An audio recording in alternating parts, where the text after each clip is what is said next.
I started my presentation here. I want to, again, you already said this disclaimer, and it's the same thing is true in the United States. You know, because this is a supplemental product or an activating product, it is not a drug. It cannot claim to treat or mitigate disease. But that doesn't mean that this doesn't work. And I want to talk primarily about two primary pillars of health, and they involve the idea or the concept of oxidative stress and also of mitochondrial function. There are two other pillars, but they're not germane to this talk, and I'm going to stick primarily with the first one, which is about oxidative stress. And that gets into your discussion, Una, about what we were talking about. What is it? You know, it all revolves around the oxygen molecule, if you think about it. Oxygen we think of as being really good and necessary for us. Obviously, it was important for us to take that first breath of life. But if you recall, oxygen is only 21, or air, I should say, is only 21% oxygen. The rest is nitrogen and other inert substances. So actually more is toxic. And in my field of pediatrics, we know for a fact that if you expose premature infants to too much oxygen, they actually go blind, and it can actually induce lung disease. So while we need it, we also need to know that it can be toxic. And here's the kicker. This oxygen that brings us life is also the very thing that's going to kill us. And I want to say that again. We need oxygen, but it's also the very thing that is going to do us in the end. And so understanding why that is paramount to the whole process that we're talking about. If you think about oxygen, it causes oxidation. So what is that? You know, its obvious effects on metal are that it causes steel to rust, aluminum to corrode. But you know what? Our cells are rusting too, but they rust in a different way. You don't recognize it. You might first see it as wrinkles, later then cell damage. And when you have a lot of cell damage, that leads to inflammation, and then ultimately that's key factor in aging. Well, and then that, of course, leads to disease and ultimately cell death. So we rust as well, and this is due to the effects of oxygen. Now, so here's your example of something that comes from nature, fleshy apple. And everybody knows what happens when you leave it out in the presence of oxygen. It turns brown, and it essentially rusts. And this is what's happening to all of our cells every single day. So why is that? Well, the property that causes this is something to do with radicals. Not this radical. Okay. Who slipped this in here? I don't mean this kind of radical. I mean free radicals. So what are free radicals? Free radicals are essentially small, very active oxygen particles that are produced by everything that we encounter in our daily life. They are due to the effects of radiation, smoking, bad habits, UV light, air pollution. Our blood cells make free radicals. Our mitochondria, which is the powerhouse of our cells, produce mitochondria. Exercise produces free radicals. So lots of different things do that. And free radicals, essentially, when they're inside the cell, create all sorts of havoc and essentially tear up our DNA molecules, damage them. And ultimately, if that's damaged enough, you actually get mutations, and this can lead to cancer. So the key component of all this, the common denominator, is this oxygen molecule. And this is what I was saying is the bad factor. Here we call these the bad guys. And free radicals are bad. Simple as that. All right, well, what do we have then that allows us to survive? How do we deal with this damage that's ongoing every single day? Well, if you look at the top of the triangle, we have some primary internal antioxidants that are present at the very moment we're born. And they go by specific names, which I'll mention in a second. But what we do on our own time is try to put off the negative effects of free radical damage by taking in antioxidants in our diet. And that's great. I mean, we can eat kale and eat broccoli and eat garlic and drink wine and all the things that we do that we've read about that are important to forestall oxidative injury. And you can do that. But they're not nearly as effective as these three. The top of the game here is SOD. This stands for superoxide dismutase. It's the most powerful antioxidant our bodies and our cells can make.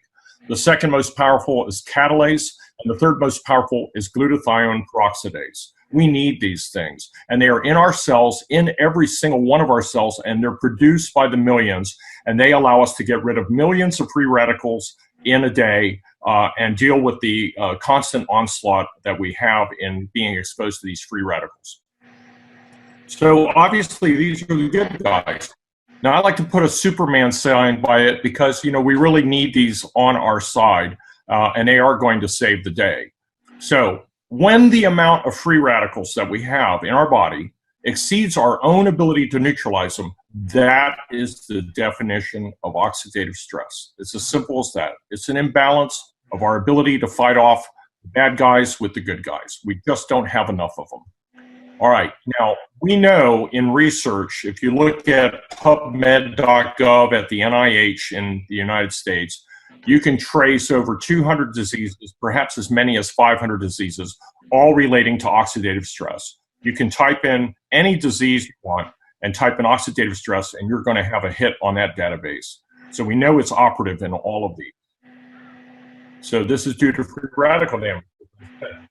And if you look at all these body systems, the heart, the skin, the kidneys, the joints, it goes on and on. If you look at the brain, for example, Alzheimer's and Parkinson's disease, OCD behavior, autism, ADHD, migraines. You look at the top where it talks about the heart and you talk about myocardial infarction or hypertension. All of these are related to inflammation and oxidative stress. This is the root cause of all of these. But I got to tell you, in my 30 plus years of treating medicine, patients with medicine, my job is to attach or to address all of those different body systems using medicine. That's what my degree is in, the doctor of medicine. I use medicines to avert or to forestall injuries to these different organ systems. But maybe really that isn't what we should be doing. And I think that's the whole concept of Nrf2 technology. We should probably try to reduce that central core area and minimize it so its effect on all of the body systems is minimal. And we do that by bringing in the good guys, by increasing our cellular production of SOD, glutathione, and superoxide dismutase and catalase. If we can bring those up to where they were when we were young and a newborn, we stand a chance of forestalling the aging effects of free radicals that our body is producing all the time. So if you think about it, all of our cells are coded. We have 46 chromosomes and all of our survival genes have been mapped. Well, you know, if you take 23 pair of those chromosomes and you look at those little horizontal bars going across and say just this one chromosome that's pointed out here, these genes code for proteins and enzymes that our body produces and is constantly present. And we know that there are two in particular that we need to be aware of.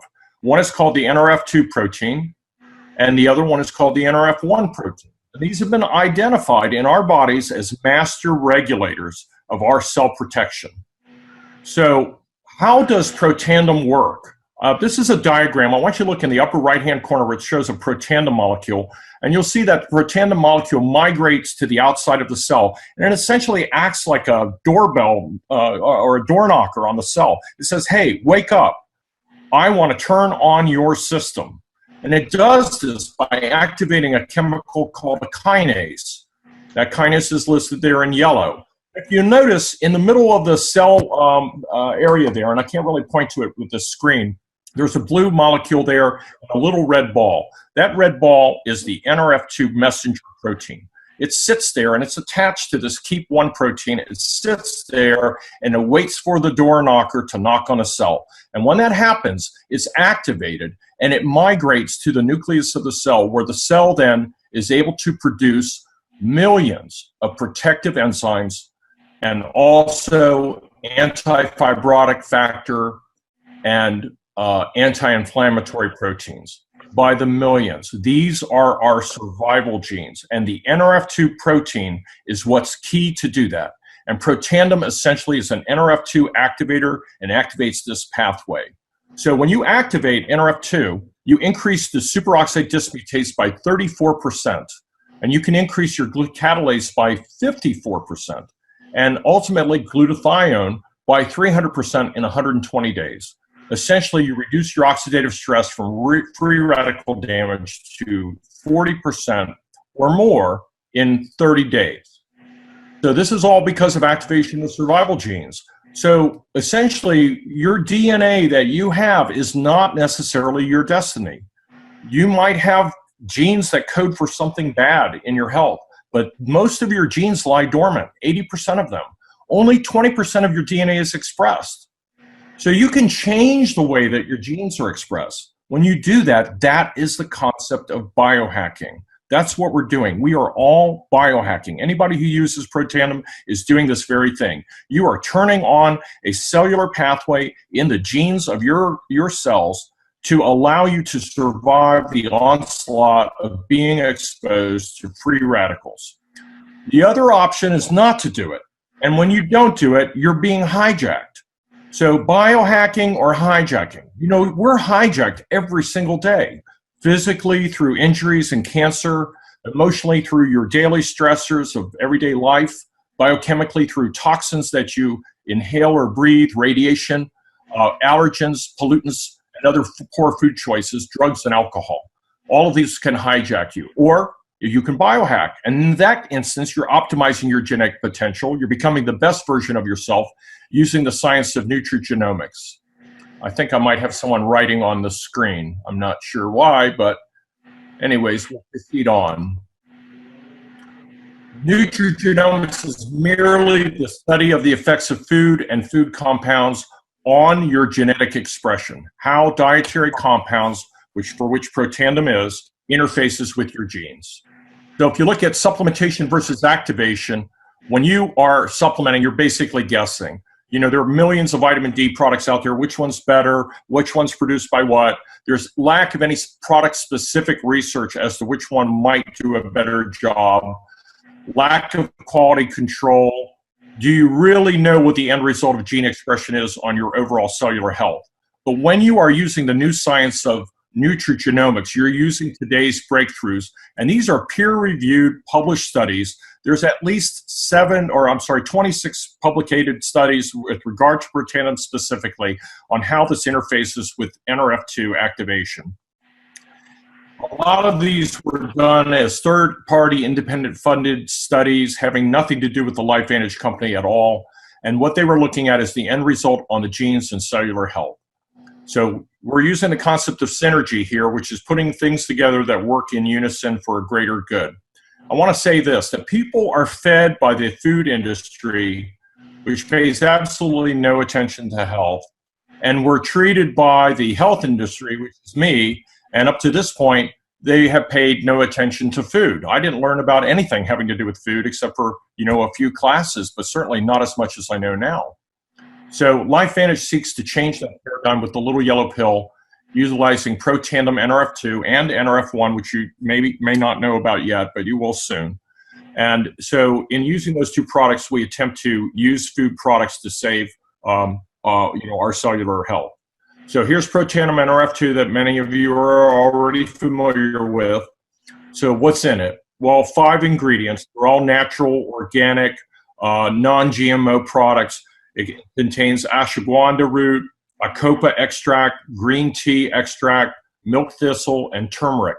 And you know, all of these are known in nature to be Nrf2 agonists or Nrf2 activators. There's thousands of different Nrf2 activators. But if you put these particular 5 together in a specific formulation, they actually become synergistic with each other to the extent that you increase their effectiveness by 1,800%. I mean, that cannot be said of any other product.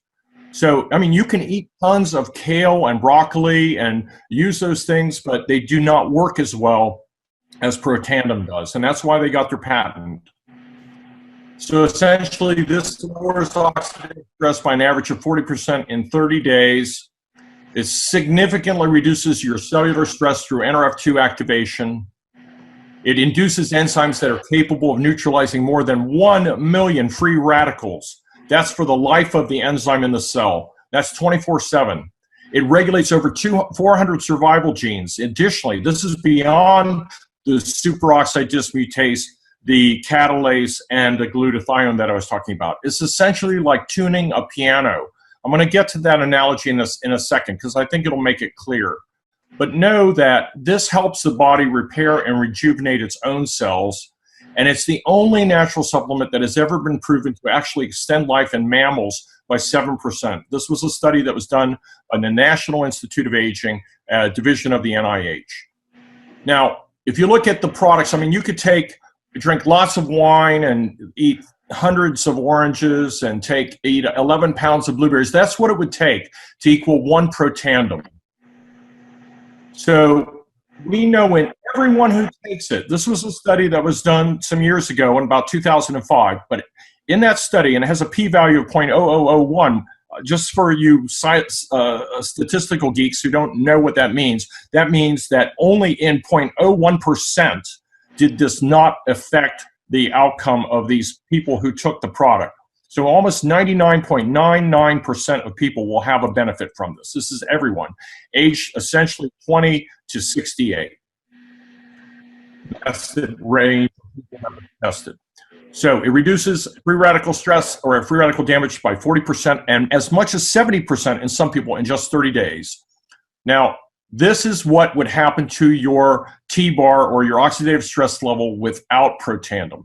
As you age, you see it climbs. From age 20 on up, it goes up. But when you give people Protandim, it brings it back down to a level playing field. So essentially, your cells age at the rate it would have been if you were a 20-year-old. It doesn't stop aging, it slows it down.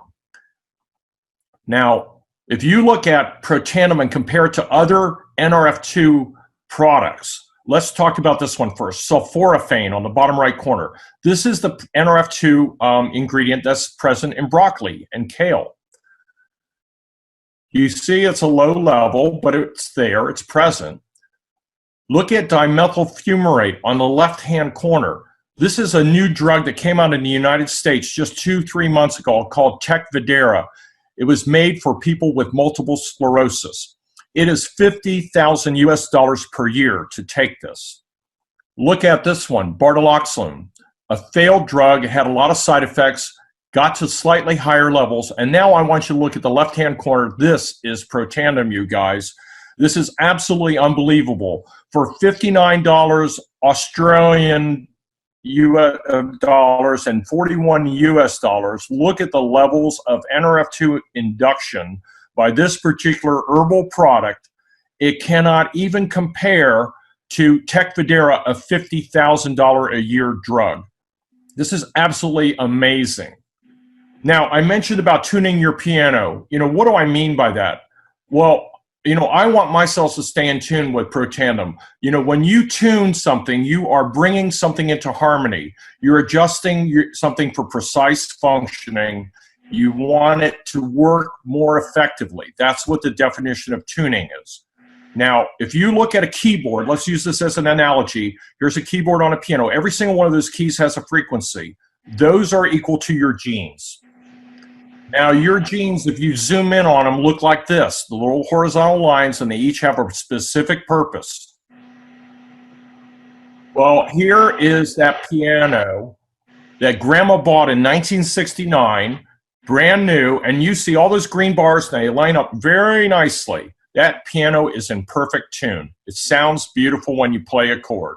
But listen, if you put that piano up in the attic for 50 years, things start to change. The keys start to stick, the keys go out of tune, and your piano sounds more like this. It's out of tune, and it doesn't function as well, and it's not harmonious. Our body is just like this. We have 400 survival genes that are Nrf2 responsive, and this is what they look like when they are tuned in the presence of Protandim.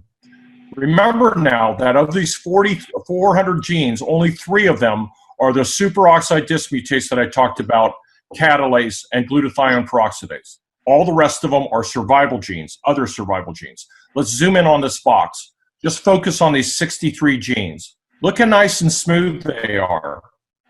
This is in the presence of Protandim. But this is what it looks like when you zoom in on them and the Protandim is absent.